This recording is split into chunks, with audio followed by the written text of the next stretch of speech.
Welcome back to Architecture Topics. I'm your host, Liam Karen, and today we're headed to Barcelona. We will be talking about a building that, more than a century after it was built, still stops people in their tracks. It's bold, it's strange, and for a long time, it was deeply misunderstood. I'm talking about Casa Milà, or as most people know it, La Pedrera. It's one of Antoni Gaudí's most radical works, and one that pushed the limits of both architecture and society.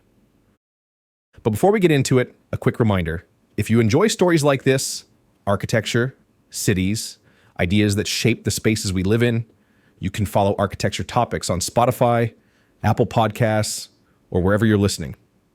It only takes a moment, but it means a lot to me. All right, back to the episode. Barcelona, early 20th century, a visionary architect, a wealthy couple with something to prove, and a building that would defy every expectation. Let's get started. At the turn of the 20th century, Barcelona was changing fast. The city had shaken off its medieval walls, and with industrialization in full swing, it had become one of the most important commercial centers in southern Europe. The streets were alive with energy. Factories, electric trams, shopkeepers, and a rising middle class all trying to claim their place in this new modern city. But perhaps the biggest change was how Barcelona was expanding. A few decades earlier, engineer Ildefons Cerdà had laid out a visionary plan for the city's growth, a vast, orderly grid known as the Eixample. It featured wide streets, uniform blocks, and lots of light and air. It was meant to be practical and democratic. A blank canvas for a modern metropolis. And right through the middle of it ran Passeig de Gràcia, the new main stage for Barcelona's elite.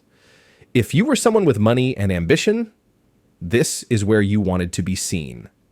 One building went up, then another. Each more ornate than the last.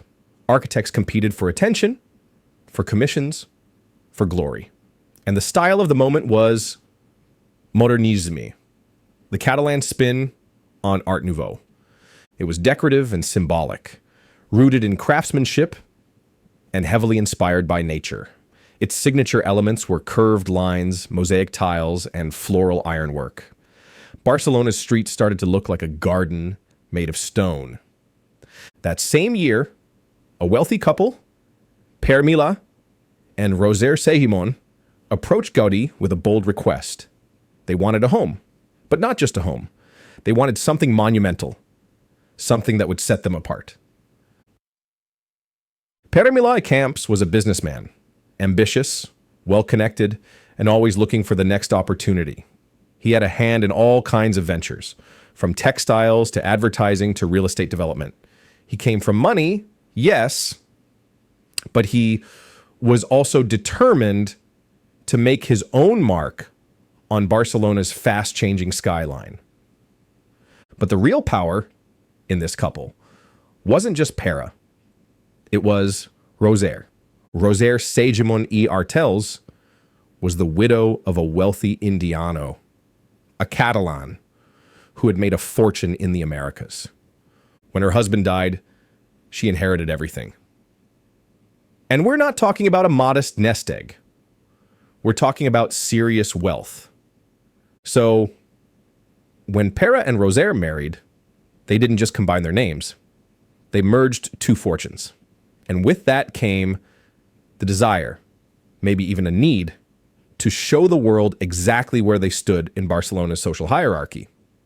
They wanted a home that would say, "We've arrived." And that's why they turned to Gaudí. By 1906, Gaudí had already cemented his reputation among the Catalan elite. He was seen as a genius, a mystic, a bit of a madman. But most importantly, his buildings didn't look like anything else. And that's exactly what the Milàs wanted. But as we'll see, maybe they got more than they bargained for. From the outside, the vision Gaudí proposed didn't look like a building at all. It looked like a wave of stone, like a cliffside sculpted by wind.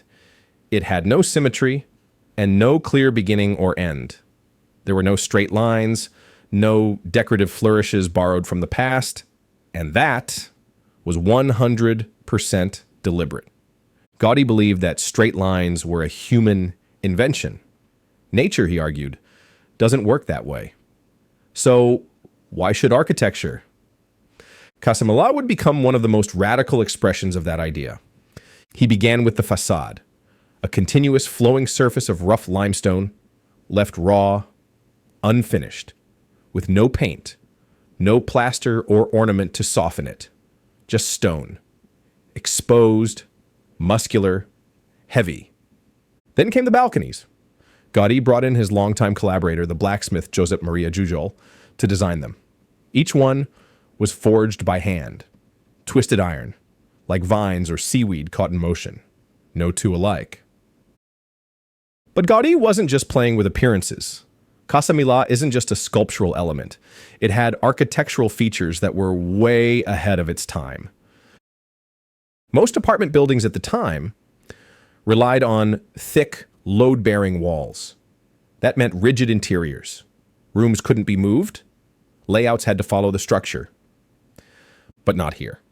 Gaudí used a system of internal columns and iron beams that carried the weight, which meant the walls inside didn't have to do anything. They could be placed and moved wherever needed. That kind of flexibility would later be known as free plan. Now, we hear that term a lot in modern architecture, but in 1906, this was almost unheard of.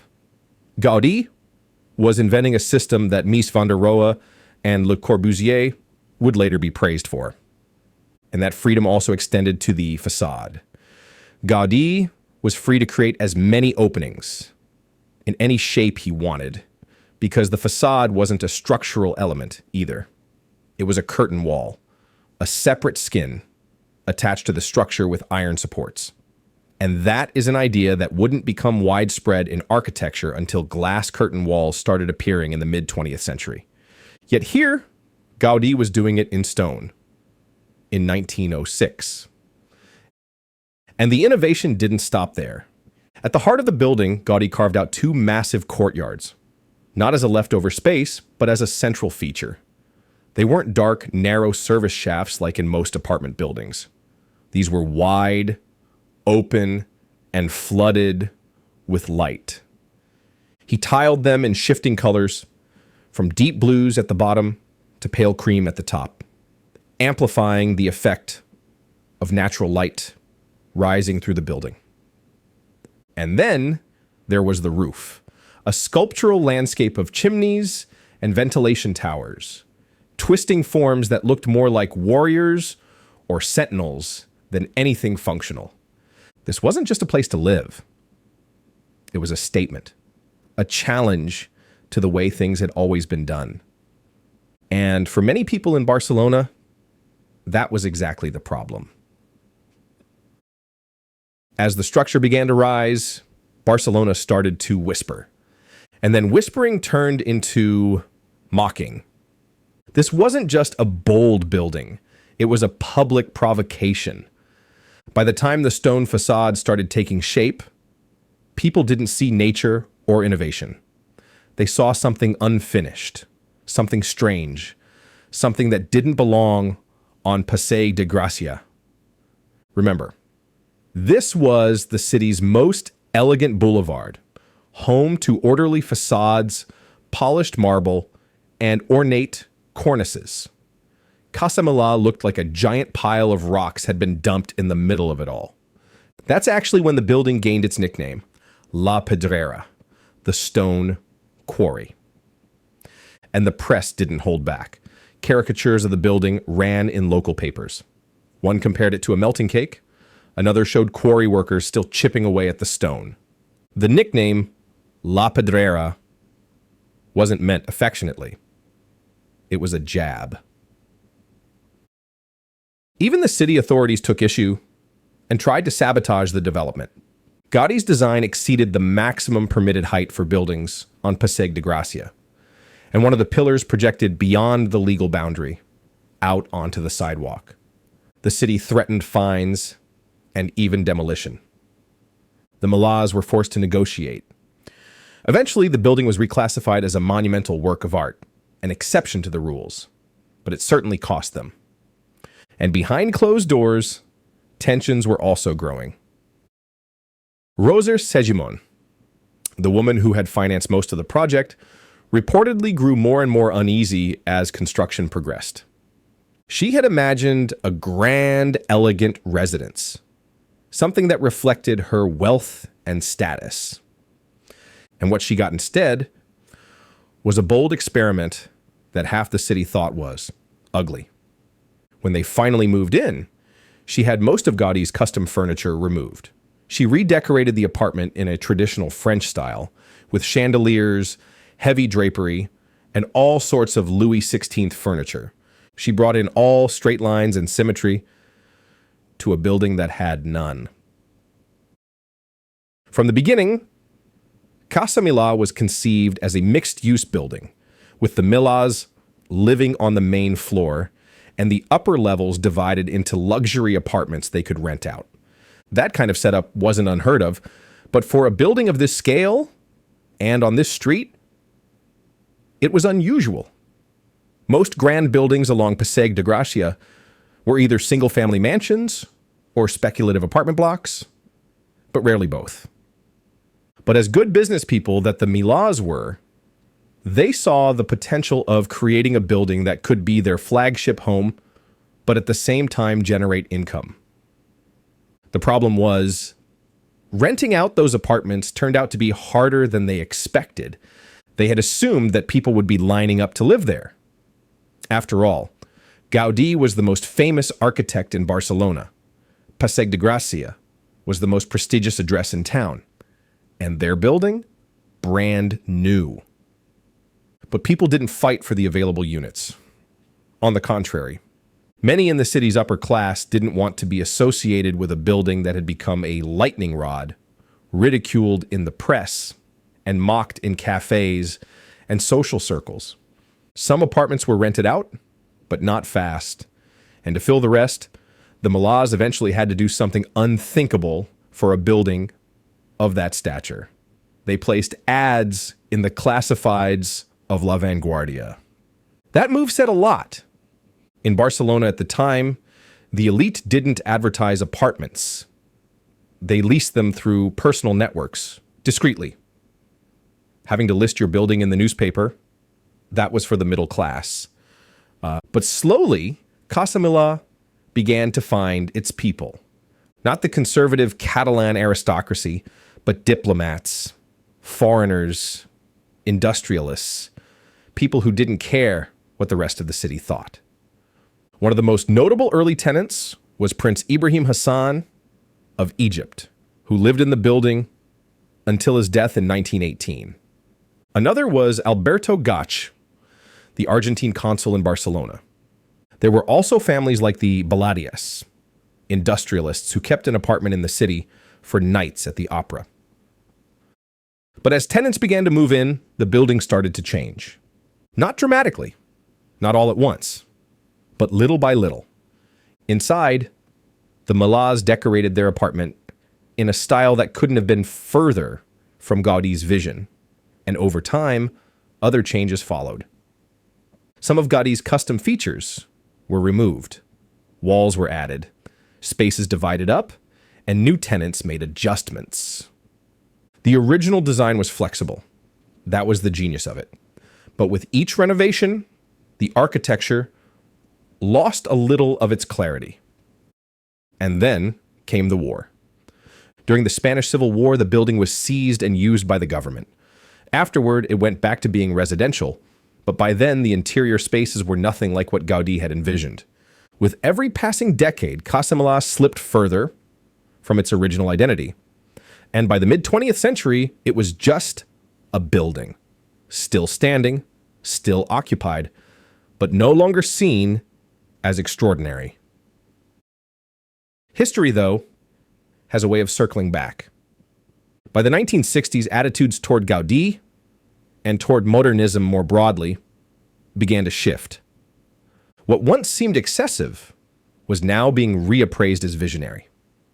The same buildings that had been ridiculed in the early 20th century were suddenly drawing the attention of architects, critics, and historians from around the world.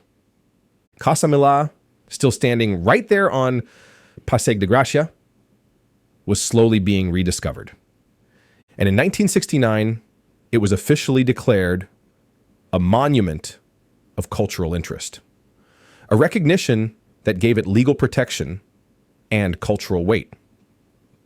But the real turning point came in 1984 when UNESCO included Casa Milà on its list of World Heritage Sites as part of the works of Antoni Gaudí. That wasn't just a local honor, it was global.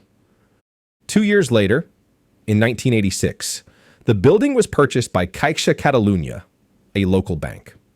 They saw what the building could be, and they put their money behind it, making it their brand image. Over the following years, they carried out an extensive restoration. Decades of careless alterations were peeled away. Structural elements were reinforced. Lost details were reconstructed. By the early 2000s, Casa Milà had been fully restored, not just physically, but also in the minds of the public.